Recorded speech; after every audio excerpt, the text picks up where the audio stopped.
আসসালামু আলাইকুম। আশা করি সকলেই ভালো আছেন। আজকে আল্লাহর রহমতে আমরা যাচ্ছি উমরা করার উদ্দেশ্যে।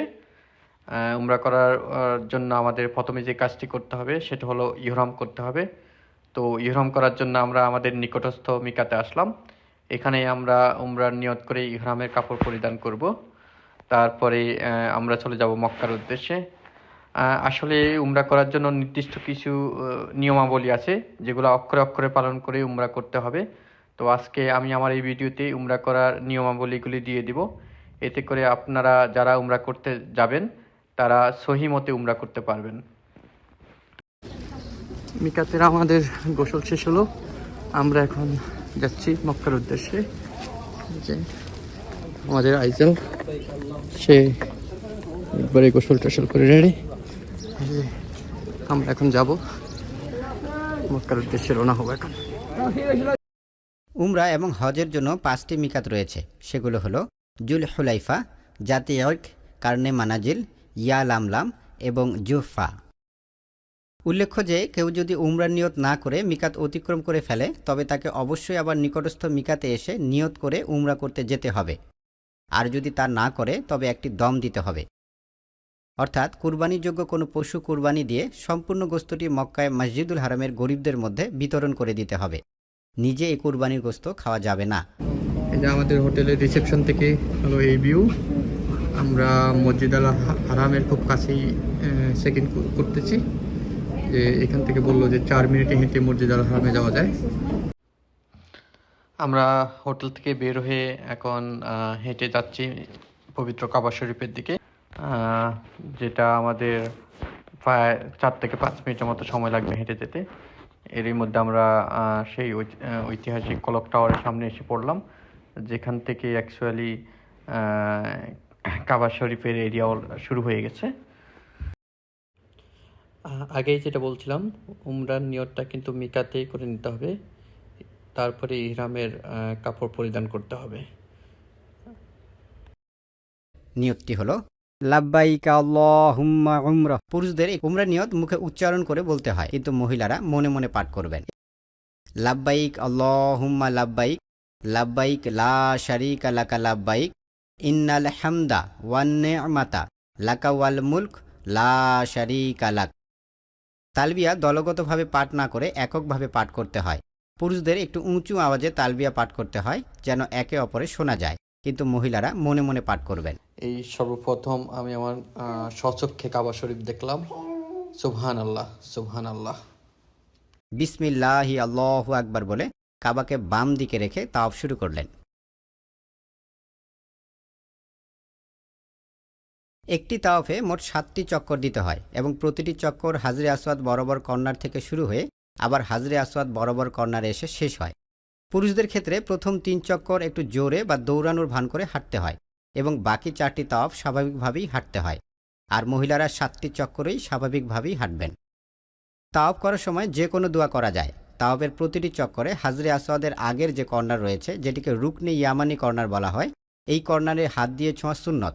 যদি হাত দিয়ে ছোঁয়া সম্ভব না হয় তবে তাওয়াফ করা চালিয়ে যেতে হবে। রুকনে ইয়ামানি কর্নার থেকে হাজরে আসওয়াদ কর্নার পর্যন্ত তাওয়াফের প্রতিটি চক্করে একটি দোয়া আছে। এই দোয়াটি করা সুন্নত। দোয়াটি হলো রব্বানা আতিনা ফিদ দুনিয়া হাসানাতাও ওয়া ফিল আখিরাতি হাসানাতাও ওয়া কিনা আযাবান্নার। কাবা ও মাকামে ইব্রাহিমকে সামনে রেখে 2 রাকাত তাওয়াফের ওয়াজিব নামাজ আদায় করলেন। যদি ভিড়ের কারণে উক্ত নামাজের জায়গায় তাওয়াফে নামাজ আদায় করা সম্ভব না হয় তবে মসজিদুল হারামের যে কোনো জায়গায় আদায় করলেই চলবে। খেয়াল রাখতে হবে যে মহিলারা পরপুরুষদের সাথে দাঁড়িয়ে বা পুরুষরা পর মহিলাদের সাথে দাঁড়িয়ে নামাজ পড়া যাবে না। তাওয়াফের ওয়াজিব নামাজে সূরা ফাতিহার সাথে প্রথম রাকাতে সূরা কাফিরুন এবং দ্বিতীয় রাকাতে সূরা ইখলাস পড়া উত্তম। যদি জানা না থাকে তবে সূরা ফাতিহার সাথে যে কোনো সূরা পড়ে নামাজ আদায় করা যাবে। তাওয়াফের নামাজ আদায় করার পর বিসমিল্লাহ বলে জমজমের পানি পান করলেন। এই সময় জমজমের পানি পান করা সুন্নত এবং পান করা শেষে বরকতের জন্য একটু পানি হাতে নিয়ে মাথায়, মুখে ও গায়ে মাখলেন। এরপর সাই করার জন্য সাফা পাহাড়ের দিকে যাওয়া শুরু করলেন। সাফা পাহাড়ে ওঠার সময় তারা একটি দোয়া পড়লেন, ইন্নাস সাফা ওয়াল মারওয়াতা মিন শাআইরিল্লাহ।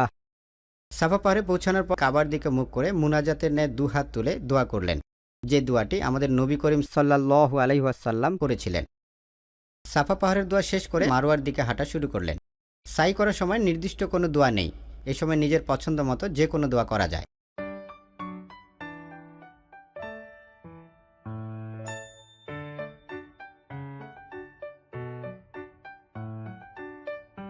এখন রাত 4টা বাজে, আমরা তো হোটেল থেকে বেরোলাম, ফজর নামাজ পড়বো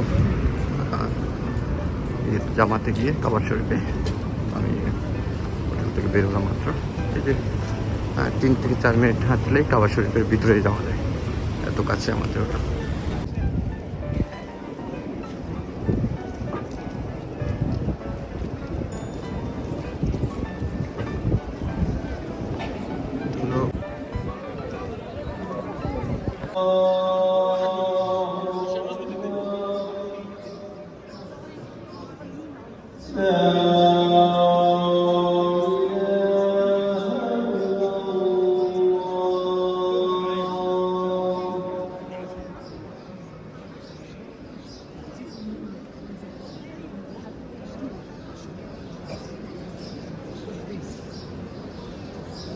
الكرسي الأعلى لي وللمسلمين أجمعين أحياء وأمواتا.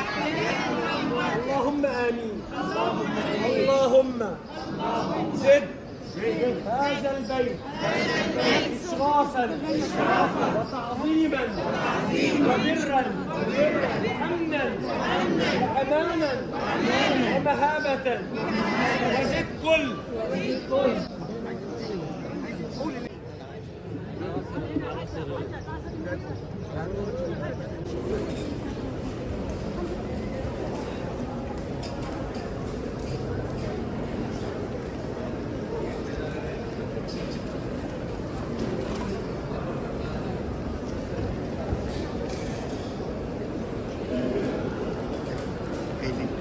এই দিকটা হলো কাবার শরীফ, আমরা কাবার শরীফ থেকে বেরিয়ে রাখি।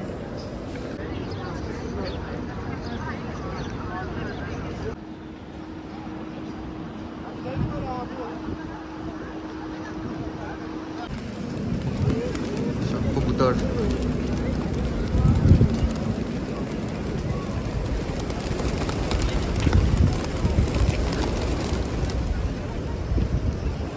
এটা আমাদের হোটেল রুমের ভিউ।